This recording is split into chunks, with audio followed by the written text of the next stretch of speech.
we've been all envisioning for some time now, and for it to come to fruition is just incredible. This nationally recognized model, the CARC and TARC working together, is going to be something that other cities will be replicating before we know it. I want to turn this over to Mayor Gavin Newsom, who has been really, really strong on bringing our kids back into the school system, and truancy is one of his top issues. So Mayor Gavin Newsom. Thanks. Thank you. Hydra, on behalf of your school board and the school district, we appreciate your leadership and your stewardship of this process. I think all of us can agree that the dropout and truancy rates, not just in San Francisco but across the state and nation, are disgracefully high, and the impact that's having particularly in the African American community, is self-evident. And the corollary between dropouts in particular and the number of people that are involved in the criminal justice system, either as victims, as has been exampled, and we hope Kamala Harris will be here in a moment, by the fact that over a 5-year period, 94% of our homicide victims of those 25 and younger were dropouts. That's remarkable. That's victims, not the suspects. Those are victims. That the seriousness of this issue needs to be elevated, and that's what this announcement is today. It's an effort to go from 30 miles an hour to 100 miles an hour in terms of what we've been doing in the past. And I mean that with some, I say that with some consideration. I mean that with absolute sincerity. We have had a great partnership with Huckleberry House and others that are here today with the CARC program, and that's this Community Assessment Referral Center that now has just moved into this site here at 44 Golf.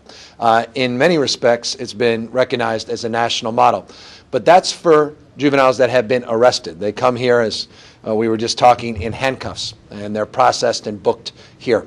What we haven't had in the past, and what we're announcing today, is a different type of collaborative, building on the success of the CARC model for those that haven't been arrested, but that are truant. And that's why it's called the TARC, not the CARC.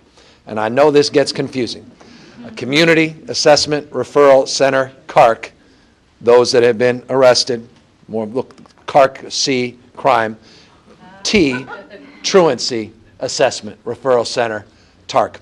And when I move this way and that way, that's about as far away as these two centers are. The CARC is on this side, and the TARC will be in the next X number of weeks, February. There, I said February in my state city. They said, well, maybe first week of March, but we hope very soon that will be on this side. And this program is really an inspiration of the aspirations of so many people you see behind me that have been so frustrated that we haven't had a place to drop off kids that we find out on the streets or just hanging out in the afternoon at the mall. And we know they're supposed to be in school, but there's nothing we necessarily can do with them. There's no place, if someone picks them up, to actually drop them off. And we have not had, we've had that void, unless they, again, commit a crime outside the crime of not getting educated, and the responsibility and the legal obligation to do is the same. So that's the announcement today, this new TARC. We think this will be a national model. Arguably, I mean, everyone here thinks it is a national model. I can't believe it is, but that may just be suggestive of the work that hasn't been done in the state and nation on the issue of truancy like it should be. My dad always, when I was growing up, he always used to talk about, you know, my day when I was growing up in San Francisco, if you were out in the corner, they'd pick you up in a paddy wagon and they'd show you right back down, and they'd sort of pat you on the back and get you in the back of the van and get you back into school, or grab your ear and make sure you're down. I actually believed all that. I don't know if that was true. Maybe it was true. You guys, you're my father's age. All right, so that's true. We don't do that anymore. I'm not suggesting we're going to grab people's ears and we're going to have a paddy wagon, but we are going to engage the police in an enlightened way. And I don't want people to be fearful about this. And I think there's precedent not to be fearful because of the framework of what CARC has done. That the expectation that TARC will build on that is, I think, very real. But we want the police to now get involved and engaged. If you're just hanging out there at West Point and Middle Point, up next to Hunter's View, in the middle of the day, and you're supposed to be in school, and the police drive by, I don't want them to drive by anymore. I want them to stop and say, hey, why aren't you in school? I don't like school. Well, you got to come with me. You got an obligation. But instead of, again, being coercive, we're going to be enlightened and supportive. And when they come down here, they're going to have the opportunity to engage a lot of the service providers that will be housed under one roof, and the school district that will be engaged and housed in this facility as a way of connecting dots and providing the support to get people back into class. And we've got all of these programs, and you'll hear a lot more about what they are, that will actually support that process and that reintegration back into the school district. We're very excited about this. We've had a number of meetings in my office in the last few months, and 20, 30 plus people representing different agencies. Looking at this as one of the most exciting things that will happen this year. And I'm starting to appreciate why, because we really didn't, I can understand the frustration. We had good people working, but they were working in silos. We didn't have this aggregation of services, and now in a few weeks we're going to have it, and we've got this great example on all the leadership of the CARC program. Final point. This partnership has been led not just by the school district and now, and you'll hear from the police chief in a moment, the support now of the police department, but we're also going to be engaging merchants. And I know merchants don't necessarily oppose kids just hanging out in front of their grocery store if they're buying things in the day, but we're going to start engaging them in the education process. We have got the DA, who's been a leader in this, and I hope Kamala will be here in a moment. She has representatives here as part of this. Juvenile Probation, Chief Zimmerman, as part of this. These community-based organizations, again, as part of this. Department of Children, Youth, and Family, and Maria's here, Sue, and her team as part of this. It's a collaboration and partnership where real data and real human capital is being invested, and I think could pay some great dividends. I will just close with one little anecdotal story. I started down this path about a year and a half ago, and I've said this before, when I did one of those open door days. I do them every month out in the neighborhoods. Last few months we haven't done. We're doing another one in a week or two. It was one of those Friday afternoons, and a principal from Balboa High School showed up, and she was there patiently and started talking about truancy and dropout, and I started giving her all the statistics that I always have in my back pocket from Department of Children, Youth, and Family, and how we made an historic investment last year, and how we decreased the truancy rates from 07-08 fiscal year to 08-09 by 11%. And she starts looking at me because she says, you don't get it. And she looked at me sort of slightly, not just bemused, but dejected. Like, nothing's really going to change here. These guys don't understand what we deal with as principals every single day. And I asked her before she left, because I could tell she was upset, to give me her cell phone number. Imagine she never thought I'd call her. A few weeks later, I get the courage to call her and said, what do I need to do? What do we need to do better, and what do we need to do differently? And she said, well, here's what you need to do. You need to come out with me and knock on some doors of some truant kids and meet their families. And immediately I realized that she was right, that I didn't understand this at all. I understood it in the abstract. I understood it from 30,000 feet. And what quickly reconnected me to the challenge was that each and every one of these families were a family in crisis, that the school district alone will never solve the issue of truancy and dropouts, and that perhaps that's been our biggest failure in this country and this state, that we rely on the school district to deal with the issue of truancy and dropouts, when the school district alone will never be able to do it.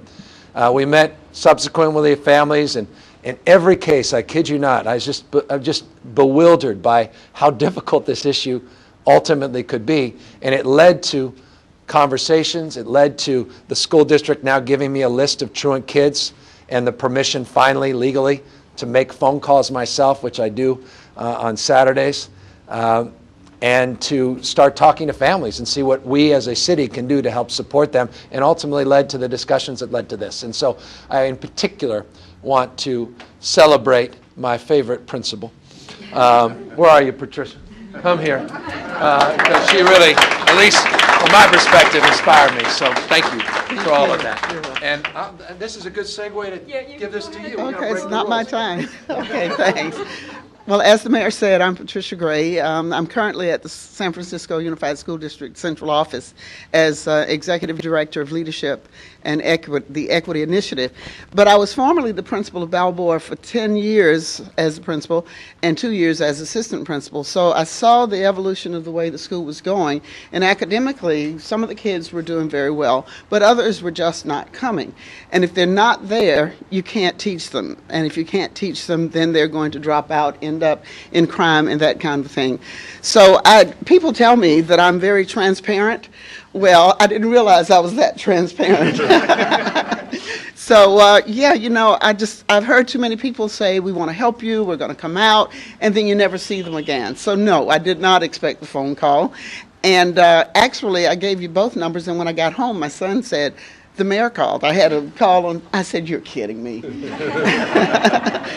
And so Mayor Newsom came out. We met Hydra. Thank you for setting it all up. We knocked on doors, and I have to tell you, we went out on 2 or 3 occasions. We knocked on at least, 5 to 6 to 7 maybe each. We didn't always find people home. But of those that the mayor spoke with, when he walked up to the door, you should have seen the mouths drop open. And he got one kid out of bed. He asked the mother if it was okay if he'd go back, and he went back to the back with the mother and got the kid out of bed. And of all the people of the doors that we knocked on, we had, I would say, 6 out of 7 came back to school. Actually, all of them came back to school. One guy we just never could get to. One is in college down in Florida. She was a senior, and she is the joy. She was from the housing project, and actually I just emailed her on Facebook yesterday, see how she was doing. And so I just want to thank you. Thank you for not giving up. Thank you for not just being a bureaucrat. Well, everybody knows you're not a bureaucrat. And thank you for the probation department, police department, and to the San Francisco Unified School District, because the principals can't do it, and I'm going to stop. You can tell how excited I am about this. But the principals can't do it themselves. And I had someone who a police officer, who would help me about 6 or 7 years ago and bring them back, but I would sit down and try to counsel them, but all the principals can't do this. All the schools can't do it. You just can't do it. So thank you, thank you, thank you. So I always fail to introduce myself. I'm Hydra Mendoza, and so this is really heartwarming for me because being Mayor Newsom's education advisor and the vice president of the school board, this is exactly the kind of partnerships that we need in order to move forward. And one of our other wonderful partners has been the San Francisco Police Department, and Captain Ehrlich and Luis Perillo have been incredible in helping to support this work that we've been doing. It's been a long road, but the other person that has just been really, really wonderful in terms of working really closely with the school district, and who came out before he even started his job to meet with our principals at our principal meeting during the summer, was Chief Gascon. And so I'm really thrilled that he's here and is continuing to support the work that we're doing. Chief Gascon, thank you.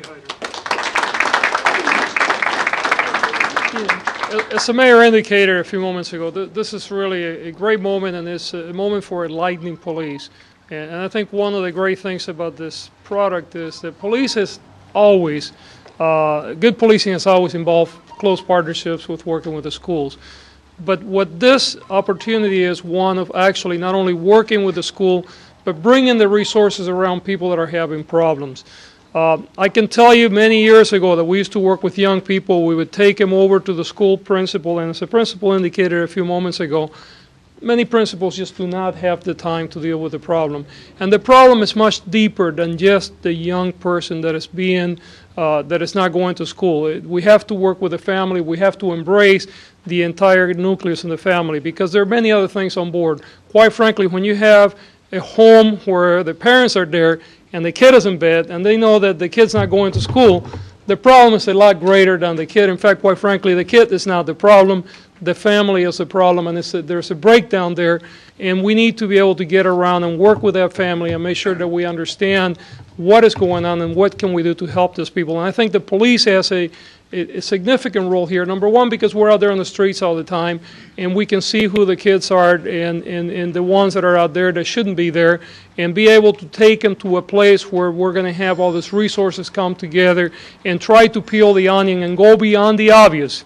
which is simply dragging the kid and dumping him back into school. That's not going to be the solution. So I'm very excited about this model where we're going to get around the entire family. We're going to try to figure out what's on board and work with the family to ensure that these young people stay in school, because as the mayor indicated, probably one of the greatest predictor of failure in our society today is your failure to graduate from high school. If you do not graduate from high school, the odds that you're going to end up in prison are incredibly high. So this is a great program, and we're very, very excited to be a partner here. Thank you. Thank you. In addition to our city agencies, we also have been having many conversations with our Board of Supervisors, and we have a city school district committee, select committee that meets monthly, and there has been not one supervisor that has stood out as much as Bevin Dufty has. Not only does Bevin support schools within his district in District 8, he supports programs within Mission High School that's working with our athletes to get them to make sure that they go on to college, called ASAP. He comes to every event you can imagine at every one of his schools within his district, and he's now chairing the select committee for the school district and city, and so I'm really glad that Bevin was able to come out today and say a few words about the work he's doing and how important Truancy is to him as well. Gavin, thank you. Good morning. Good morning. Thank you, Mr. Mayor. I can tell you that if you walk through with the group that originally went to see the facilities here for CARC and TARC, there's a palpable excitement, and I think it's because the city and school district and community partners have not had the opportunity to work together in as effective a manner is going to be possible now.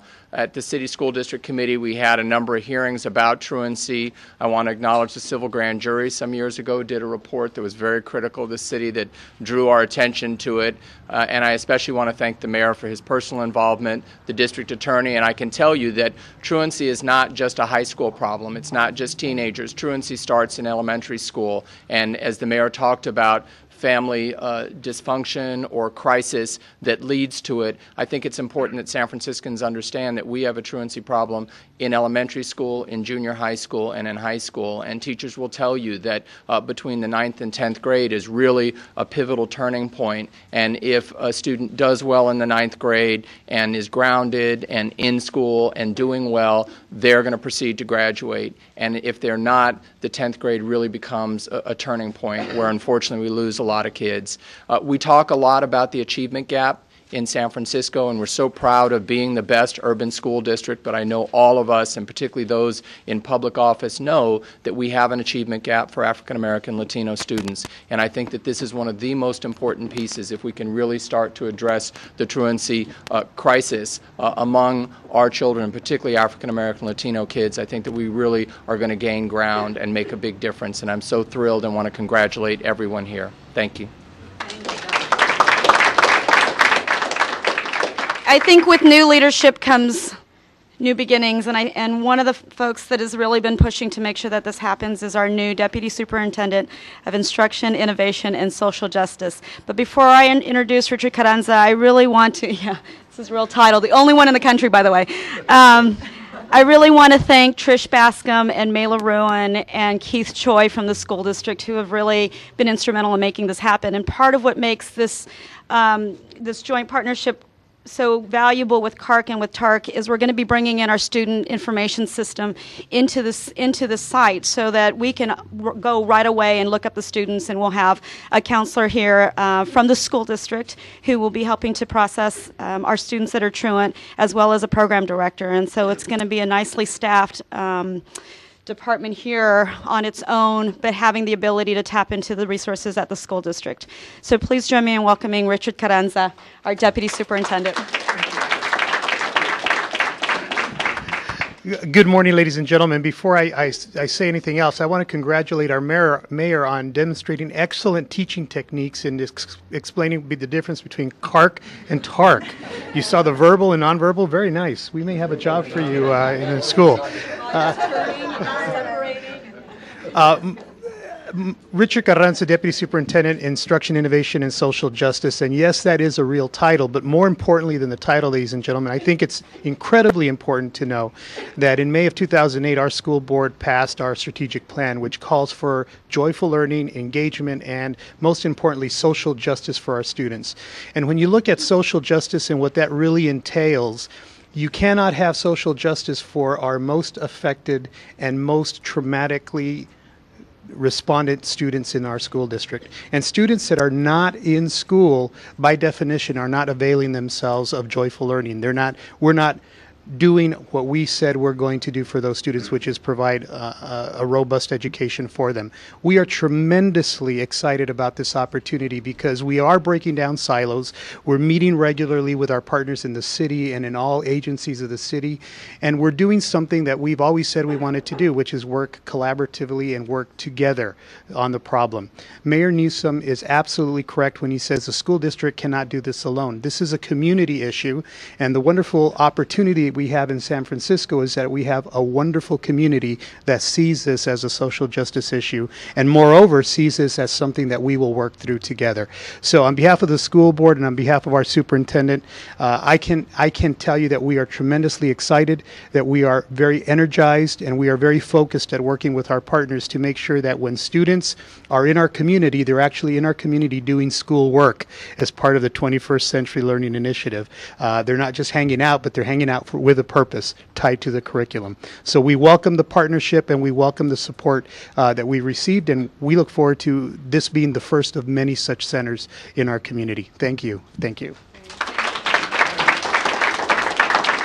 So one of the other reasons we're here is to make sure that our chief over at the Juvenile Probation Department doesn't see the kids that we're taking care of in TARC. So I wanted to invite Chief Zifferman to come up and say a few words. Thank you, Hydra, very much. I am very grateful for the opportunity to lend the Juvenile Probation Department's support to this model. As we know, there are very many reasons for truancy and contributing factors, and we must prepare ourselves for a variety of interventions that work for and re-engage and create pathways back to school for these youngsters who, for one reason or another, have lost interest in school or there are impediments that are beyond their control. And so we celebrate this initiative and are looking forward to this. We recognize that sometimes the first intervention might be in the back of a squad car on their way here, where there can be more thoughtful analysis and an assessment of those reasons, and then the development of case plans to get the kids back on the right track. We celebrate this form of attention instead of detention. And that's what we're all about, and that's what we celebrate here today. Thank you very much. Attention and detention for retention to happen right there. Jessica Hazard has been a wonderful partner at DCYF who's been overseeing all of the truancy work. But there hasn't been a better partner for me, especially, than Maria Sue, who's the director at the Department of Children, Youth, and Families. Maria and I have had multiple conversations about a variety of things. And with shrinking resources, Maria has been really clear about what's important in order to keep our kids safe in our city. And so I'm really honored and pleased to introduce Maria Sue, and she's going to also introduce our community partners who are helping us with TARC. Maria? Thank you, and good morning, everyone. And I, too, am extremely excited that for the first time this is a unique partnership, and I do believe it is the first in the country where we have the school district, public safety entities, and community-based providers working together in a model that does not come from a suppression. It doesn't come from a place of suppression. It comes from a place of intervention and hopefully prevention. This is something that we believe it's about collaboration, and it's about believing in the resilient nature of young people and believing that they have all the potential to succeed.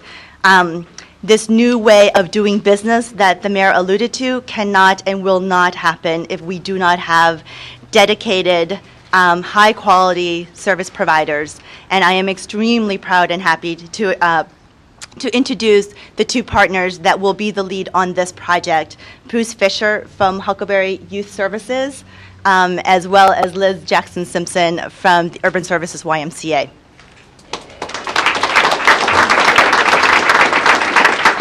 Thanks, Maria.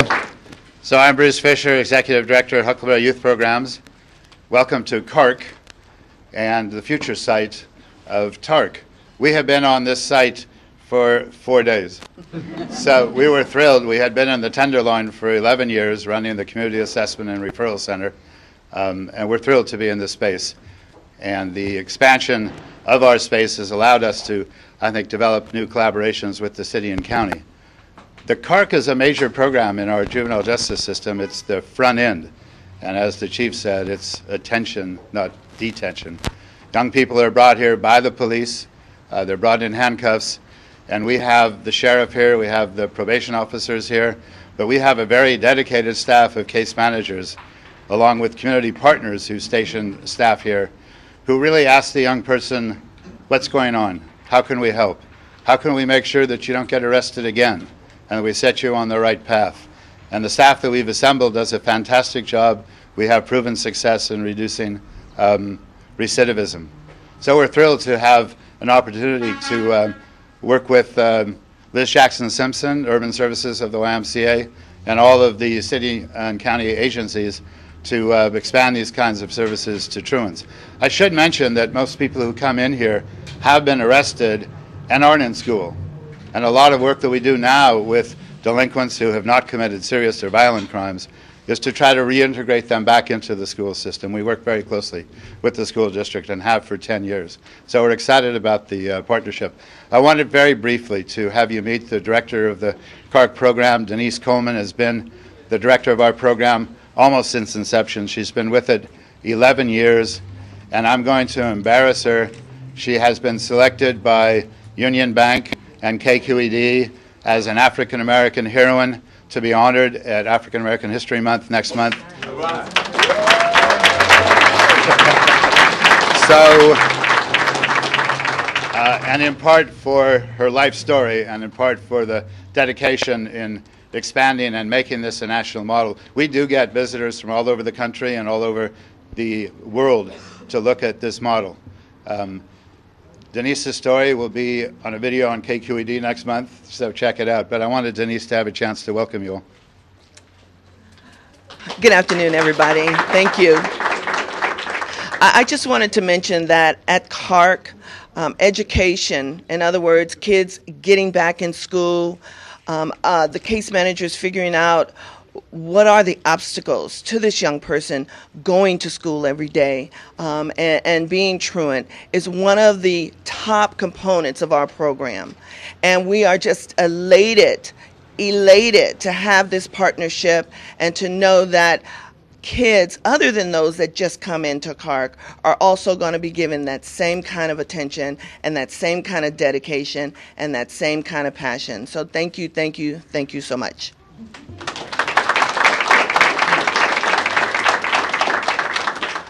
Good morning, good afternoon, everyone. My name is Liz Jackson-Simpson, and I am the Executive Director of Program Development and Branch Manager of the Urban Services YMCA.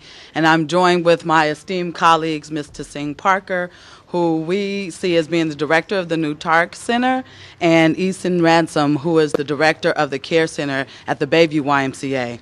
We are so excited to kind of see this dream come to fruition. For the past 12 plus years, the Urban Services YMCA has been a partner with the school district through the Stay in School Coalition and Keith Choi, receiving resources from the Mayor's Office of Criminal Justice and largely from the Department of Children, Youth, and Their Families to create an impact around truancy in the city and county of San Francisco. But it feels so good to finally have a systemic approach to supporting our young people. As the mayor and others have said, it takes a village really to raise young people and to wrap them. This is not just a kid problem. It's a family, it's a community, it's a systemic problem. And here we feel through the TARC Center that we have an opportunity. CARC is full of resources from mental health and public health resources, community providers, the police, probation, the sheriff's department, and now the school district, which is really exciting because we really need an immediate, once these good people connect young people and get them motivated and jazzed, we need to be able to place them back into school, readily place them, immediately place them back in school with the resources and the services that they need to keep them engaged. So we're really jazzed about that. And so I don't know, Eason and Tasing, if you want to add something to that. So thank you again. We're so excited about this. Thank you, Mayor, for keeping this on the burner. And it's good to finally see a plan come to fruition. Hello, everyone. Like Liz said, I'm Tasing Parker with Urban Services YMCA. I am just so excited about this opportunity. It has been a long time coming. Myself, Eason, and a number of other CBOs throughout the city has done a tremendous amount of work on the ground level trying to engage young people and their families, and I'm just elated that the city and that the mayor is taking this approach to addressing this issue. It's been said that young people have a variety of different reasons why they're truant. It's not just because they're lazy. It's not just because they don't want to go to school. They're not engaged. They're dealing with depression. They're dealing with safety issues within their communities.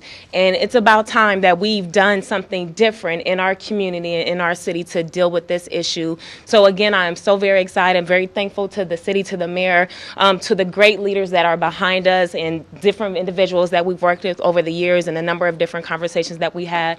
Thank you again. We are going to make this happen. We want to definitely use strength-based approaches when working with our young people and really wrap our arms around them. So thank you again, and God bless everyone. I have one more comment about these good people. They have come up with such an innovative strategy in engaging the business community. There are sectors of the city where both Tasing and Easton have worked with the business community to create a no tolerance for truancy zone. But we didn't have a place, and with the police, but we didn't have a place to bring young people where they could be wrapped and supported in the way that we know best. So now we do. TARC. Thank you. Thank you so much. I want to just, as we're wrapping up, I did want to just thank Kamala because she's been a really incredible supporter and very clear about how she feels about truancy and wasn't able to make it today. But Lauren Bell and Katie Miller are both here from the DA's office, and I want to thank you both for your support that you've been giving us. And then Trent Rohr and Barbara Garcia, I also just wanted to acknowledge the work that they've been doing. We've been bringing together our city agencies who may or may not have spoken as clearly as we have since the mayor brought us all together, and so those are departments that have been participating as well in making this happen. So we just wanted to briefly open it up for questions. Could someone walk through exactly what you do when someone comes here? Bruce, you're So the CARC has been here for 10 years, and what happens literally is that youth are arrested in the field by police officers and are brought here for intake as opposed to going to the Youth Guidance Center. They're brought here if they're eligible. I'm asking about this new program. Okay, They come to CARC first. They'll come into CARC first, where we're here from 9 till midnight, 5 days a week. There is a sheriff there, so the sheriff will provide security. We have a team of case managers who will do an intake, and then we will refer directly to the TARC program, and Liz can take it from there.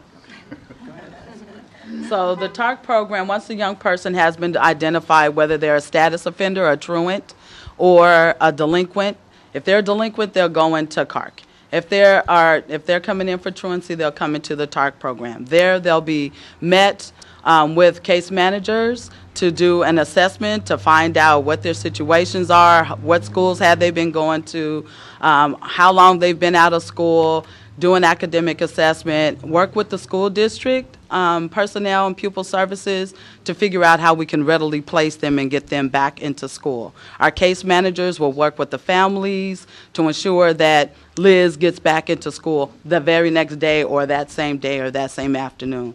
That's the intent of CARC and of TARC in this scenario. Are truant kids going to get handcuffed?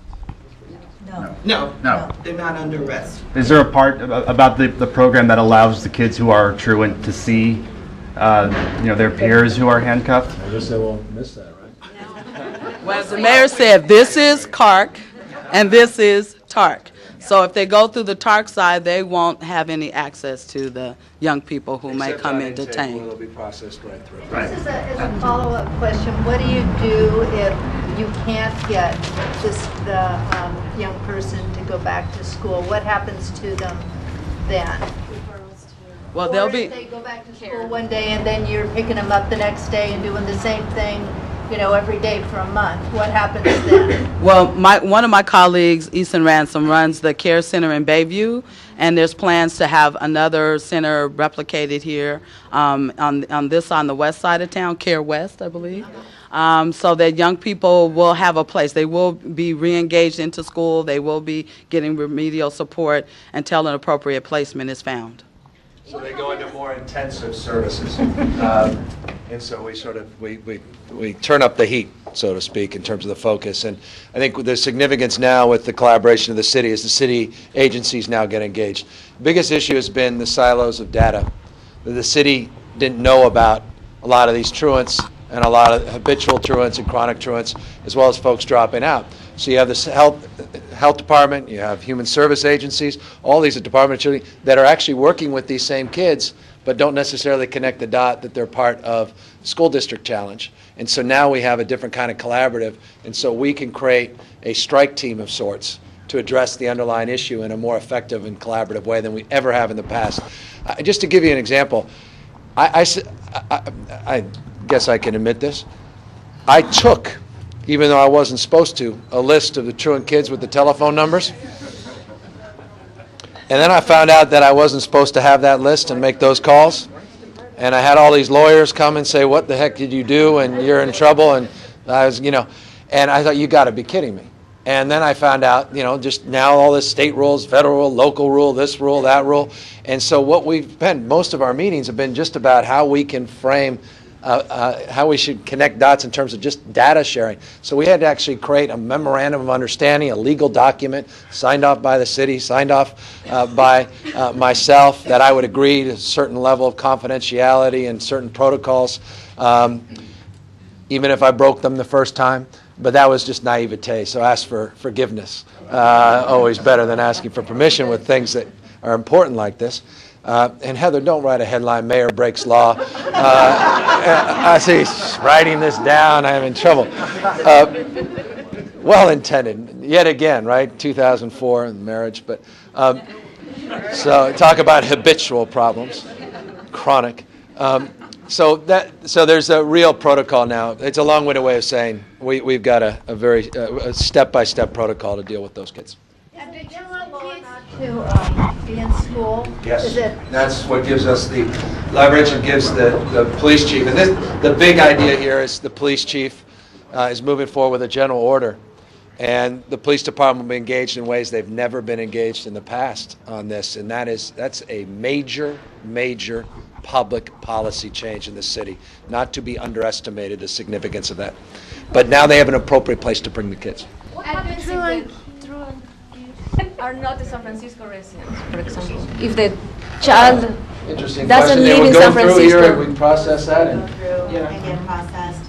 Through Once the academic assessment is done by the school district and another social assessment is done by community-based providers, we will make the determination on where the appropriate referrals have to go. If it is a young person that is out of county, we will make the connection to that county, or actually to their parent first, and then to that county. So they go to TARC as well? They will go to TARC. This is the strategy where, like the mayor said earlier, it is no longer saying it is okay to allow a young person to just hang out on the street. It is to say, we care so much about our kids in the city that we will stop and say to you, hey, what are you doing? You need to be in school. If you cannot get to school, we will help you get to school. If you don't have a place to go to school anymore, then we will get you re-engaged, whether that is back into a mainstream school or to a lot of our multiple pathway schools or multiple pathway options. We've created several things in the city under the mayor's leadership to really provide different avenues for young people to be successful. Are the Truancy kids in some risk of being reported to immigration?